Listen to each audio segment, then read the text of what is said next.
큰 말인데 성령 받아라. 이렇게 우리 성령 받아라. 그러니까 어떤 때 보면은 성령은 하나님이시죠? 하나님이세요. 근데 우리가 이렇게 격하게 하다 보면 성령 하나님을 그냥 종 부르듯이 부르죠. 그냥 성령을 받으라 하니까는 우리가 성령 하나님에 대해서 경건하고 거룩하고 이렇게 여기지 아니하고 그냥 뭐 어떻게 천사 부르듯이 막 성령님을 부르시려고 하는 경우가 있어요. 오늘 보니까 여기 딱 나와 있어요. 베드로가 이 말을 할 때에 성령이 말씀 듣는 모든 사람에게 내려 오시니 이렇게 높여드리잖아요. 그죠? 우리도 성령 하나님에 대해서 우리가 오해가 없으시기 바랍니다. 오해가 있으면 안 돼요. 그리고 하나님이시라는 말씀이에요. 저희에게서. 그리고 우리가 하나님 뜻대로 살아가야 한다. 하나님 뜻이 뭔가 잘 모르잖아요.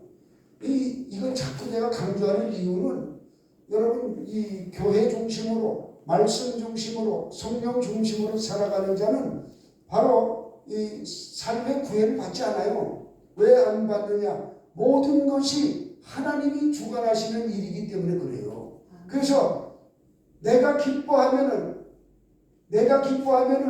성령님이 기뻐하세요. 그럼 하나님이 기뻐하시는 일이라 그 얘기지요. 내가 좋은 옷 입으면 성령님이 기뻐하세요? 기뻐하지 않으세요? 기뻐하세요. 그렇죠. 기뻐하시는 거예요. 내가 좋은 집에 살면 성령님도 기뻐하시는 것이에요. 그러니까 우리는 이런 오해가 없어요. 그러니까 교회에서 이야기하고 교회 일만 하라고 한다. 아니에요. 교회 일이 아니라 내가 열심히 일을 해야 돈을 버는 거 아니겠어요? 이게 성령이 기뻐하시는 일이에요. 근데 가만히 앉아가지고 뭐 달라고만 하고 앉아있으면 뭐 어떡할 거예요? 그거는 성령이 기뻐하시는 게 아니에요. 부르짖는 것은 무엇이 부르짖는 거냐? 기도 부르짖고 열심히 나가서 어떻게 해요? 손톱이 다 닳도록 열심히 일하는 거예요. 그럼 뭐가 들어와요? 여러분이 원하는 돈이 들어오는 거예요. 근데 그런 건 안 하고 공짜로 성경에 공짜 찾아보세요. 아무 데도 없어요. 그것을 우리가 이제 확실히 이해를 하셔야 돼요. 이거 이해하지 못하면은 자꾸 이거 뭐 현실적인 종교 우리 기독교에서 현실적인 문제를 해결해 주지 못하는 거예요. 현실적인 문제를 해결해 주지 못하고 자꾸 천국 이야기만 하네. 이 땅의 문제도 해결받지 못했는데 저 천국 이야기하면 여러분 알아듣겠어요? 못 알아듣지요. 그러니까 자꾸 탐심적으로 가는 거예요. 탐심. 우리가 예수 그리스도를 거치지 않고 나타나는 거. 예를 들어서 무엇을 막 달라고 하고 막 이렇게 한다. 이것은 예수 그리스도를 거치지 않고 다이어트 갈 때는 이것이 야망이 되는 거예요. 야망. 그러나 예수 그리스도를 거쳐서 가는 것은 뭐가 돼? 비전이 되는 거예요. 비전. 내가 무엇을 달라고 하더라도 이것이 내 비전이 되느냐 내 야망이 되느냐 다르잖아요. 확실히 다르잖아요. 야망은 자기를 위해서 그냥 되는 거예요. 국회의원 돼야지 야망을 가지고 이야기하지만 예수 그리스도를 거쳐서 걸러서 프리즘에 통과돼서 나오는 것은 야망이 아니라 비전. 꿈 그대로 이루어드리는 그런 꿈이 비전이 된다는 거죠. 이거 벌써 다르잖아요. 세상 사람들은 야망이고 우리는 어디요? 비전이고. 비전을 많이 품으시기를 주님의 이름으로 부탁드립니다. 아멘. 이제 오후 예배도 지금 계속 사진을 찍으라고 했어요. 그래서 오후 예배는 원고도 없이 이렇게 하니까 그게 더 은혜롭다네. 내가 이렇게 다른 데도 이렇게 보내잖아요. 보냈는데 그분들이 들으시더니 일부 예배보다 2부 예배가 더 낫네요 이러더라고. 아니 나는 1부 예배에 얼마나 초점을 맞춰서 말씀을 증거하는데 그렇게 얘기하니까 그래도 조금 자유롭게 하는 게 낫겠구나 그런 생각이 듭니다. 하여튼 오늘은 바로 먼저 시간에 했던 것 이어서 44절에서 48절 성령이 임하는 것에 대해서 말씀을 드리겠습니다. 이 촛대가 옮겨지는 것에 대해서 이야기하는데 지금 이 고넬료의 집에 성령이 임했어요. 성령이 임해가지고 이방인들에게도 구원이 나타난다는 것을 베드로와 함께 간 일행들이 알게 돼요. 이것을 가지고 이제 예루살렘에 베드로가 올라갔을 때, 야 베드로야, 너 왜 이방인의 집에 갔느냐? 왜 이방인의 집에 가서 먹었느냐? 이게 베드로를 나무라니까는 베드로가 전부 이야기합니다. 내가 거기 가려고 해서 간 게 아니라 내가 시몬 피장의 집에 있을 때에 하늘문이 열리고 환상으로 내가 보여주는데 보따리가 내려오는데 우리가 먹지 못하는 그 땅에서 기는 것들과 뭐 이런 아주 지저분한 불결한 그런 짐승들이 보여지는데 하나님께서 잡아먹으라 하더라. 그래서 내가 안 된다고 그랬다. 3번씩이나 잡아먹으라고 하더라. 그 와중에 고넬료가 보낸 손님이 오셨는데 그 손님이 우리 주인집 고넬료가 청하니까 거기로 오세요 해서 내가 거기 가는 것이다. 그런데 그곳에 가서 예수 그리스도의 오대복음, 우리 주님이 이 땅에 오심과 예수 그리스도의 그 고난, 십자가의 고난과 부활과 이 성령의 나타남에 대해서 말씀을 드렸더니 그곳에 오순절날 마가의 다락방에 임했던 그 성령이 그 자리에 동일하게 임하더라. 그들은 세례도 받지 않았어. 그들은 이방인이야. 그들은 로마인이야. 그런데도 불구하고 그곳에 성령이 임해서 그들이 그냥 방언을 말하며 여호와 하나님을 높여드리더라. 그 얘기를 다 했어요. 아하, 이방인에게도 구원이 있구나. 여기도 보면은 나와 있어요. 이에 베드로가 이르되 이 사람들이 우리와 같이 성령을 받았으니 누가 능히 물로 세례 베품을 금하리요 하고 말하여 명하여 예수 그리스도의 이름으로 세례를 베풀라 하니라. 그들이 베드로에게 며칠 더 머물기를 청하니라. 할렐루야. 한 말씀 한 말씀이 전부 참 귀합니다. 우리가 이렇게 촛대가 옮겨지지 않도록 우리가 관리를 해야 하는데 이제 베드로는 이제 국내 사역으로 들어가고 이방인 사역은 사도 바울이 하게 됩니다. 사도 바울이. 이 사도 바울은 어떤 사람인가 우리가 영적 주소에 대해서 우리가 알고 있어요. 바울의 영적 주소는 어떤 분인가? 바울은 길기아 다소에서 탄생했어요. 그는 로마인이에요. 그러나 뿌리로는 베냐민 지파, 아주 유대인. 그리고 이 믿음이 아주 독실하게 유대교를 잘 믿던 사람이에요. 그러니까 성경을 그냥 달달 외우고 구약 성경이죠. 그 성경대로 그 말씀대로 살아가는 자가 이 사도 바울이었어요. 이 사도 바울이 유대교를 믿을 때는 사울이라고 불렀거든요. 이 사울이 예수 그리스도 오심을 부인하고 예수 믿는 자들을 잡고 다니고 그냥 막 무슨 집사예요? 스데반 집사가 돌에 맞아 죽게 한 것도 바로 이 사울이라는 청년이 거기서 딱 지켜보고 그것을 보증을 쓰는 그런 일이 있었어요. 그러니까 하나님 믿는 것에 대해서 아주 똑부러진 사람이에요. 성경대로 살아가는데 똑부러진 사람. 율법으로는 흠이 없는 자라고 얘기했어요. 그가 이제 바로 이 다메섹에 예수 믿는 자들이 그리로 다 도망갔다. 그곳에 많은 사람들이 예수를 믿는다. 그러니까 그곳으로 예수 믿는 사람을 잡으러 가다가 어떻게 됐습니까? 그곳에서 가다가 정오의 날빛보다 더 강한 빛으로 이제 예수님을 만나게 됩니다. 사울아, 사울아. 그냥 예수님이 강하게 불러요. 네 신이니까 할 때 나는 네가 박해하는 예수라. 아니 사도 바울이 예수님을 박해했나요? 박해하지 않았어요. 예수 믿는 자들을 박해했어요. 그런데 예수님은 뭐라 말씀하십니까? 나를 박해했다고 합니다. 나를. 여러분을 누가 박해하면은 우리 예수님이 직접 책임져 주시고 직접 나오심을 믿으시기 바랍니다. 네. 직접 간섭하세요. 그러니까 엄청난 역사들이 일어나는 거예요. 막 잘못 말했다가 막 저주를 받고 막 죽임도 당하고 그런 일들이 일어나는 거예요. 그러니까 이 사도 사울이 예수님을 본 적도 없고 핍박을 안 했는데 네가 핍박하면 예수라고 이야기하지 않습니까? 바로 예수 믿는 자들을 핍박했는데 어쨌든 여기가 바로 예수님을 만난 것이에요. 이제 길리기아 다소에 있을 때는 자연의 탄생이고 탄생이라면은 출생이라면 탄생이 아니라 출생이라는 게 낫겠네요. 출생이라면 직가에 가기 전에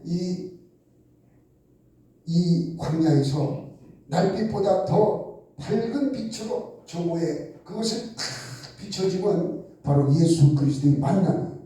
예수 그리스도를 만나서 구원받은 거죠. 주님을 만났으면 구원을 받은 거예요. 그래서 이제 직가로 가가지고 사람에 붙들려서 가 있는데 아나니아에게 얘기를 합니다. 우리 예수께서 아나니아가 기도하는데 그러는 거예요. 네가 직가에 가면 그 사울이라는 청년이 와 있는데 그 청년이 눈이 멀었어. 네가 가서 안수 좀 해줘. 딱 그러는 거예요. 그러니까 가려고 그래요? 안 가려고 그래요? 안 가려고 그러지. 그 사람 스데반 집사를 죽게 하고 지금 여기에 우리를 잡으러 온 사람입니다. 하나님. 저보고 가라고 그래요? 그러니까는 하나님이 예수님이 내가 한 방 먹였어. 그냥 가봐. 그 청년이 네가 올 것을 알고 있어.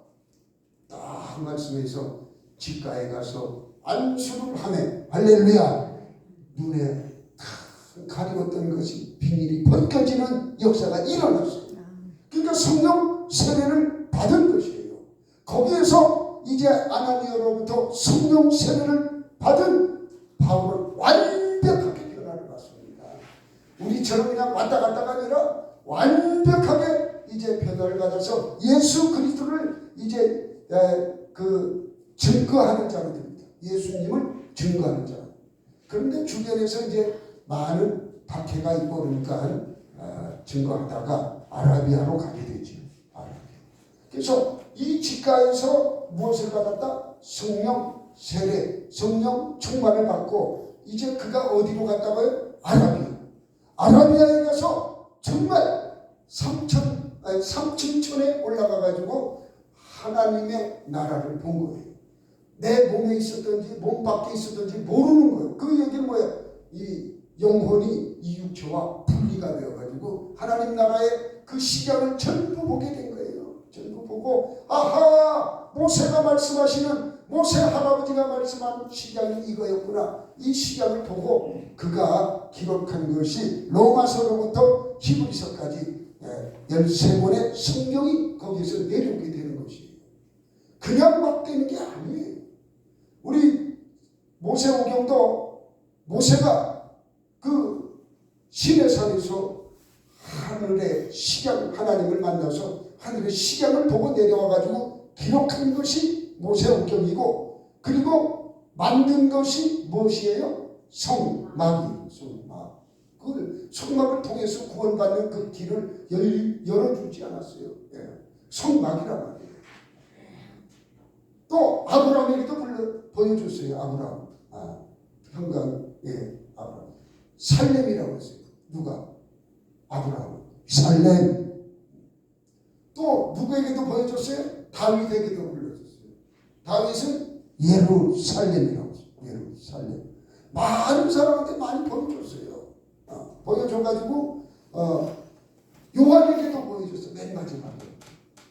사도 바울이 보고 난 다음에 봤는가 봐요. 반모성에서. 그래서 그가 본 하늘 쫙 보니까 그 사람은 사도 요한은 무엇라고 불렀느냐? 새 자를 붙여서 새 예루살렘이라고. 새 예루살렘. 이것을 보고 내려와가지고 기록한 것이 요한 계시록이에요. 요한 계시록. 할렐루야.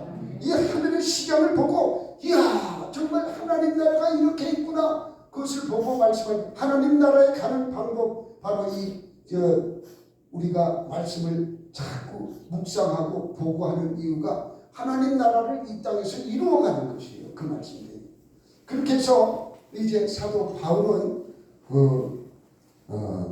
아라비아에서 삼층천에 다녀오고 영적으로 거기에서 아주 풍성하게 되어집니다. 그렇게 되어서 이제 그가 집에 가 있을 때 누가 찾아옵니까? 바나바가 찾아옵니다. 야, 안디옥에 가니까 안디옥에 사람이 너무너무 많아. 나 혼자는 감당할 수가 없어. 야, 사울아, 나와 함께 가서 하나님 우리 주 예수 그리스도의 그 일을 우리가 함께 하자. 그렇게 해서 데리고 가잖아요. 데리고 와서 네가 담임 목사해. 바나바가 담임 목사였는데 사도 사울에게 네가 하라 해가지고 거기에서 1년 동안 가르침에 많은 사람이 막 몰려오고 부흥의 역사가 일어났어요. 일어난 다음에 하나님께서는 이제 바나바와 이 사울을 세우게 되는데 이 이후에 그의 이름이 바울로 바뀌게 되지요. 바울로 바뀌게 됩니다. 이렇게 해서 이제 바나바와 바울이 선교 여행을 가게 됩니다. 그 안디옥의 사역은 선교의 사역이고 마지막 단계, 영적으로 본다면 가장 고귀한 마지막 단계가 선교의 단계요, 전도의 단계. 그래서 여러분들이 영혼을 구원하는 건 보통 귀한 게 아니에요. 이때에 촛대가 어디에 머무는 거예요? 선교하는 자, 전도하는 자에게 촛대가 머무는 거예요. 복을 받는 단계가 바로 이 단계가 되어야 복을 받는 거예요. 그 영혼 구원 아무나 하는 게 아니에요. 집에 있는 자녀들도 우리가 마음대로 못해요.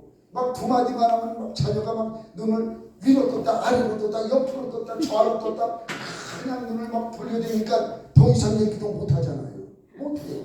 그런데 이것도 하나님의 그 은혜를 가지고 성령의 충만함을 가지고 힘을 가지고 그냥 끌고 오든지 하는 자는 복을 받는데 억압하든지 아이고 제가 어떻게 하니까 다 큰 애를 지가 알아서 해야지. 알아서 하긴 초등학교 때부터 길을 들여놨어야 알아서 하는데 지금은 알아서 안 하지. 밖에서 계속 놀았는데 알아서 하라 하면 밖에 나가서 노는 것밖에 없는 거예요.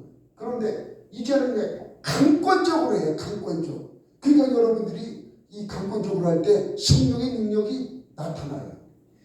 그냥 곧불 걸렸을 때 애들이 뭐 몸살 났을 때 머리에 손을 꼭 기대더니 그냥 열병이 떠나가고 할렐루야 감기가 떠나가고 이런 역사가 일어나야 하는 것이에요. 이 뭐가 있네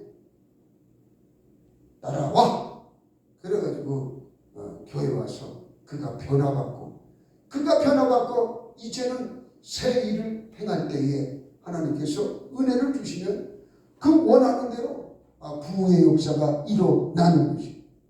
한국은 엄청난 복을 받은 나라예요. 여러분 우리 여기 안에 있어가지고 데모하고 뭐 어쩌고저쩌고 하는데 참 웃기는 나라예요. 우리나라가.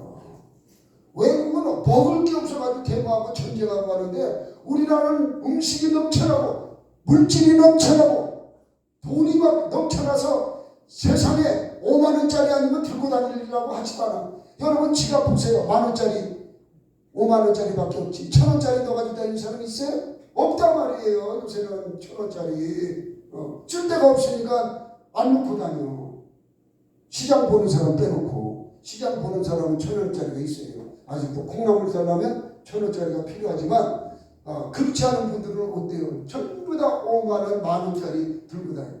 이만큼 우리나라가 풍성해진 것이에요. 이게 다 촛대가 어디에 머물러 있는 것이에요? 한국에 지금 머물러 있는 것이에요. 이때에 우리가 해야 할 일이 뭐예요? 바로 하나님의 일을 하는 것이에요. 하나님의 일은 두 가지. 하나는 영혼 구원하는 하나님의 일과 하나는 또 뭐냐? 열심히 내 일을 해나가는 것. 이 두 가지 다 하나님의 일이에요.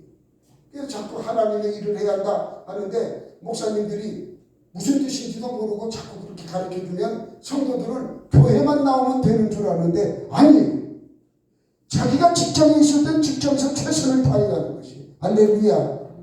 직장에서 최선을 다해서 그리스도인이라 칭함을 받아야 하는 것이에요. 직장에서 그냥 눈만 감으면 거짓말하고 그냥 슬쩍슬쩍 해치우고 다 알아요. 그거 그렇게 하면 안 되는 거예요.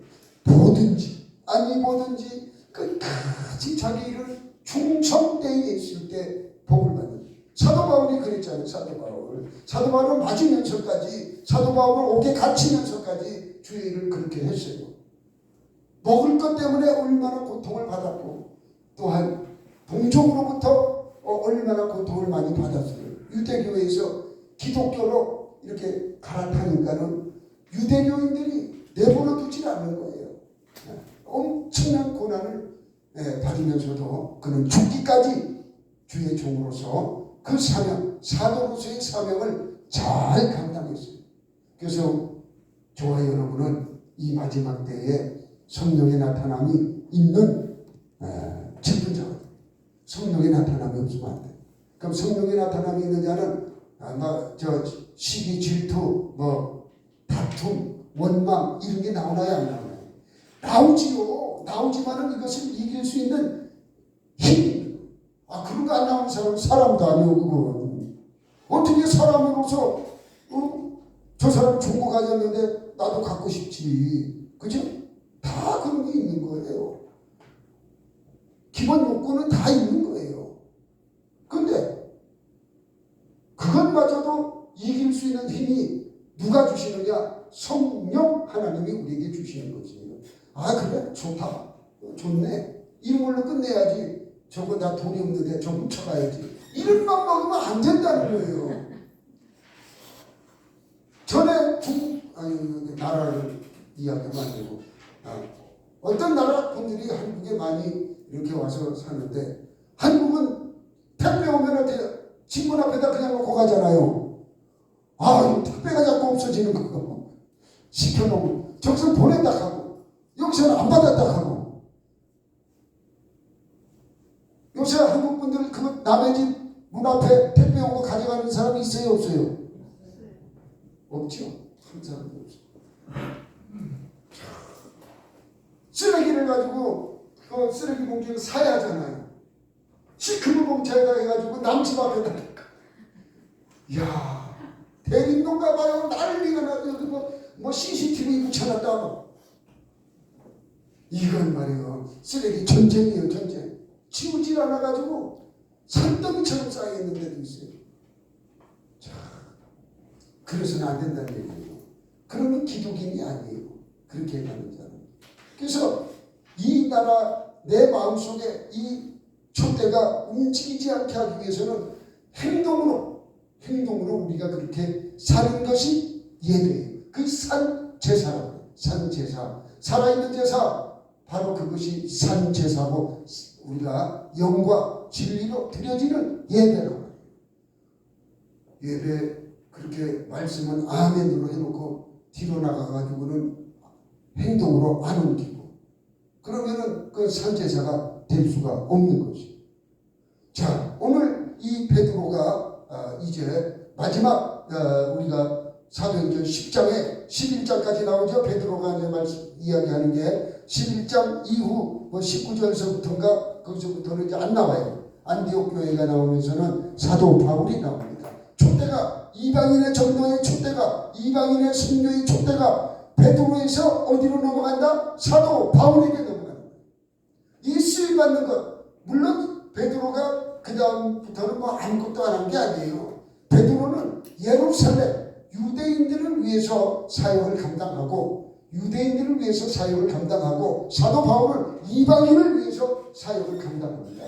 그럼에도 불구하고 사도 바울은 가는 곳마다 먼저는 유대인에게, 항상 그래요. 가는 곳마다 먼저는 유대인에게, 그 다음에 헬라인, 그 다음에 이방인, 이렇게 얘기하네요. 그 양반도. 그죠? 예, 참 무섭습니다. 피는 못 속여. 예. 먼저는 유대인. 야, 자기 민족 구원 받아야 한다는 거예요. 우리나라 사람도 그게 강해요. 참 강합니다. 외국에 나가보면은 우리나라 사람들이 아주 근면하고 성실하고, 그런데 여러 명 있으면은 거기에 사기꾼이 하나 생겨요. 참 이상하지. 한국 분들이 어떻게 그리 정직하고 아주 이런 분들인데 외국에서 나쁜 걸 하나 배웠는데 딱 새로 신입생이 딱 이제 서울에서 살기 힘들어가지고 집 팔아가지고 겨우 이제 장사 좀 해보려고 왔는데 그 돈까지 그냥 홀딱 사기당해요. 대부분 그래요. 가서 이민교회 그 성도들 만나보세요. 그분들의 간증은 100% 사기당한 거예요. 사기당한 거. 어디서 사기당한 거? 바로 이 자리에서 사기당한 거. 캄보디아는 캄보디아에서 사기당한 거. 호주는 호주에서 사기당한 거. 미국은 LA에서 사기당한 거. 맨 사기당한 게 간증이에요. 아무것도 없을 때 의지할 곳은 한 군데밖에 없더라. 하나님, 예수님, 성령님. 그래가지고 자기가 이렇게 됐다. 간증이 그게요. 들을 거 없어요. 전부 그래요. 그만큼 그들이 또 하나님께로 가는 아주 인도하는 방법이 참 하나님의 여러 가지인데 그렇게 자기들이 살아온 것을 많이 이야기합니다. 근데 우리는 어떻습니까? 이 안에서 기도하고 이 안에서 예배드리고 또 돌아가가지고 우리의 삶이 얼마나 정말 하나님 기뻐하시는 대로 이루어지고 있습니까? 원하는 것은 다 이룰 수 있는 나라, 그죠? 우리 대한민국이에요. 이 대한민국, 이 초대가 다른 데로 가지 않도록 베드로에서 사도 바울로 옮겨지듯이 이 나라의 초대가 다른 나라로 가지 않고 이 나라에서 우리가 그 일을 행하면 초대는 옮겨가지 않습니다. 옮겨가지 않도록 기도하고 승리하는 저와 여러분이 되시기를 주님의 이름으로 축원합니다. 축원합니다. 기도하겠습니다.